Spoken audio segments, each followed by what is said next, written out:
Hey, today I'm talking about 3 iconic David Lynch films I borrowed from my buddy. And the names of those 3 films are Mulholland Drive, Lost Highway, and Blue Velvet.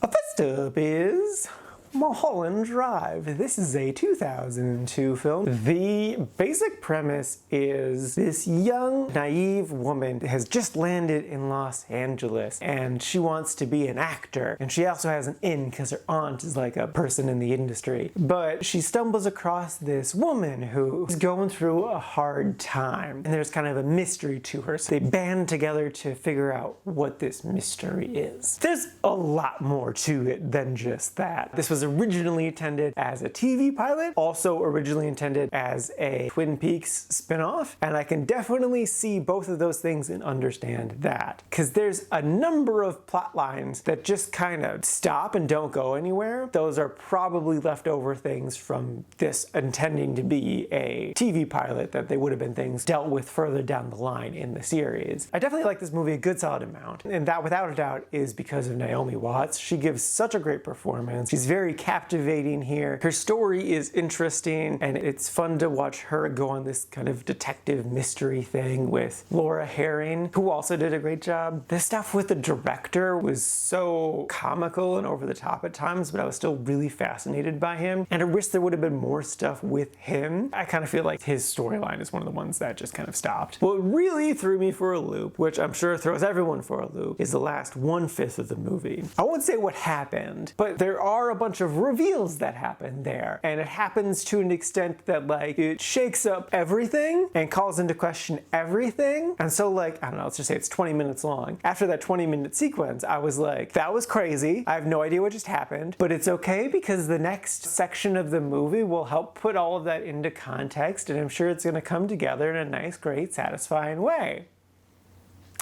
I was wrong. The next scene was the end credits. Immediately I took to the internet because I'm like, this movie's been out for 20 years. People probably have a good idea of what the hell happened in this movie. I need to know because I did not get it. And there are a number of different theories about what it is. And again, I won't say what they are. Naomi Watts came up with a theory, what her headcanon is for what happened. And that one is the one that I like the best. I feel like that makes the most sense. So I did really like this movie. It's got my top rating, which is a really like. But I didn't connect to this movie as fully as I was hoping to. I do think it was really interesting, and the mystery was really interesting. It's just like, I want the movie to explain itself a little bit, please. Would I recommend it? Yeah, no, it is great. It's definitely one of his best films. It's crazy, it's interesting, it's sexy, it's got all the vibes. So yeah, just don't be prepared for the most satisfying ending, but it's definitely a worthwhile experience.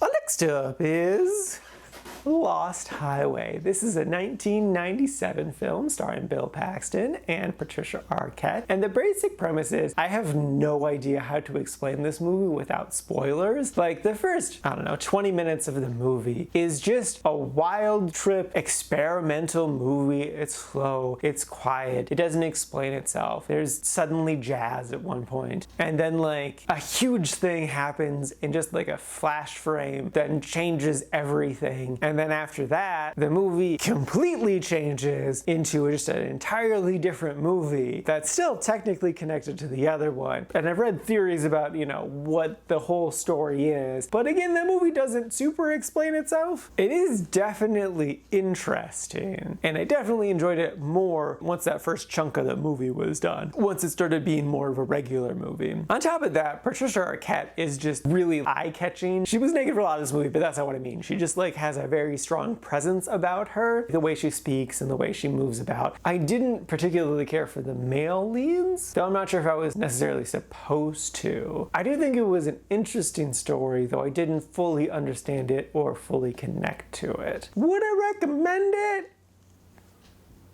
That's hard to say. I kind of feel like no, just because like that beginning chunk of the movie is so difficult. Though like, if you can get through it, I do think it's a worthwhile experience. But this is definitely not a movie for the masses. So yeah, kind of a caution recommend, I would say. It is definitely good and worth a watch, but like, it's hard at times, so you do you.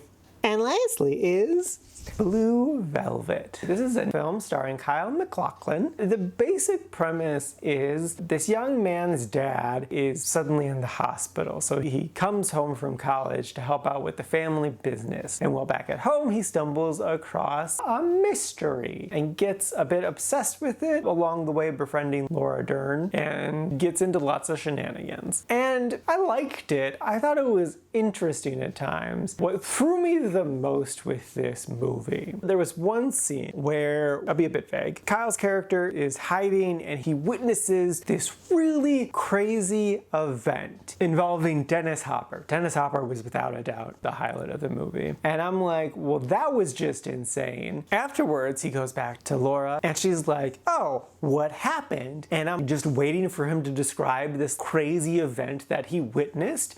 But he doesn't mention any of that to her. Instead, what he brings up is this crazy theory that he came up with. Because like as he was leaving the apartment, he just happened to find this photograph that was tucked underneath the couch that also happened to have an important paper taped to the back of it. And because he saw those two things, he came up with this insane theory about what's going on. Turns out he was right, but I'm like, A, how the hell did you jump to that conclusion? But also B, why the hell didn't you tell her about the crazy shit you saw? If I witnessed that event, I wouldn't give a shit about that other thing. It would just be like, here's this insane thing that I saw. I have to tell someone about this because it was bonkers. But he doesn't mention it ever. And I'm like, what is happening? So yeah, I'm a bit frustrated with like how quickly he figured out what the mystery is and what the mystery is. And then I wasn't really captivated by Kyle's performance. It's very, I don't know if wooden's the right word. It's definitely what Lynch wanted him to do, which is not how I like stuff. So I just didn't connect with that. But like I said, Dennis Hopper's in this and he is just crazy, over the top absurd, and I loved every second of it. It was so intense and so interesting, and I could have just eaten up more of that. I ended up putting this movie in the liked category, mostly because of him. And it definitely was an interesting movie. I just kind of wanted more to the mystery. So yeah, it was nice. I enjoyed it. Would I recommend it? Yeah, I would recommend this one. It's definitely easier to get into than Lost Highway for sure. So yeah, not bad.